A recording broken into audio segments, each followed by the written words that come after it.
Okay, students, so we're going to take a look at what we need to do in order to work with a stack. And we know that for the stack, we have the push, the pop, and the pick methods that we have to look at. We have sort of looked at them in a different way, but what we're going to do now is that we're going to see how we're going to manage it and the way that we're going to actually build a stack. To begin with, we're going to have the regular node that we already know. And when we add one node, it's usually null, pointing to null, and that will be our first element. And for this first element, I am going to say that we have A inside. Okay, so that is for my stack. And if I added an element, that means that I actually pushed an element in. Now, we know that in the stack, the most important thing that we need to have is that we always need to have a reference to the top of the stack. So I'm going to say that this is going to be the top of the stack, okay? And there you go. That is the top of the stack, and it's going to be this particular node. So how do we code this? What we're going to say is that I'm going to create a new node. So I'm going to say node n equals new node with the letter A, let's say, right? Right now we're not going to be very particular about the details. It's more about how we're going to be visualizing this. And I'm going to ask if there is anything in here. Now, because I'm saying that I'm going to ask if there's anything in here, I am going to keep a count.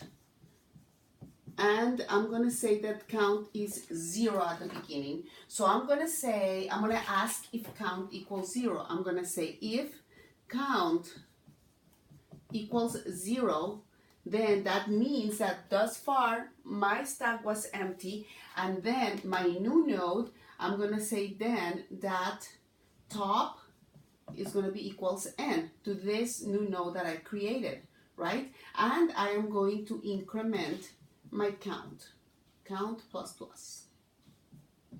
Okay, so that is if my count is 0, and I am going to actually be implementing the, adding the very first element or pushing the very first element into the stack.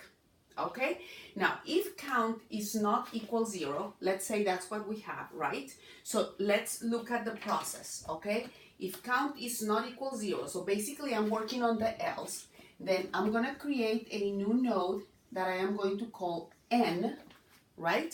Now I need to point, to refer n to top.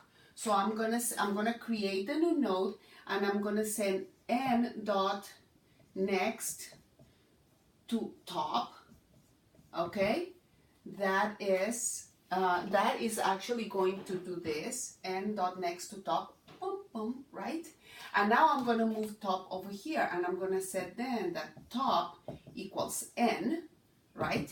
When I do this, then top is going to be right here with n. So both n and top are referencing the same node. And then I increment count plus plus. Okay? So basically, if we put together this code with this code, this is the if, and then this is the else. Now let's recap. I create a node. When I am going to push something into the stack, I'm going to create a new node. Then if the count equals 0, I'm assuming the stack is empty. So I make n the top, and I increment my count. Now else, if there is anything in there, namely this, I create a new node. I already created the new node, right? If I'm adding. So I am going to create the new node n. And then it said n dot next to top, set next to top. Actually, I forgot the set next to top. So there it is. And then top equals n. So top is going to be right here, and I increment the count. As you can see, as I keep adding to the top of the stack, this particular method works for pushing elements. Okay? So now let's say that we want to pop elements out of here, right? Which means I'm going to remove an element. And by law, I know that if I'm going to remove something from the queue, it's got to be from the top because that's what the ADT says. Okay? So if I'm going to remove something from the top, if I find that I'm going to say pop, right? No specification because it's always from the top. All I need to do is get this element, for example, print it, right? And if I'm going to get rid of this element, I need to say, for example, top equals top dot get next. The moment that I say this, then top is no longer going to be here, but it's going to be top dot get next is this one. Because if top is here, top dot get next is here. So top equals top dot get next. Top moves over here. That gets rid of this.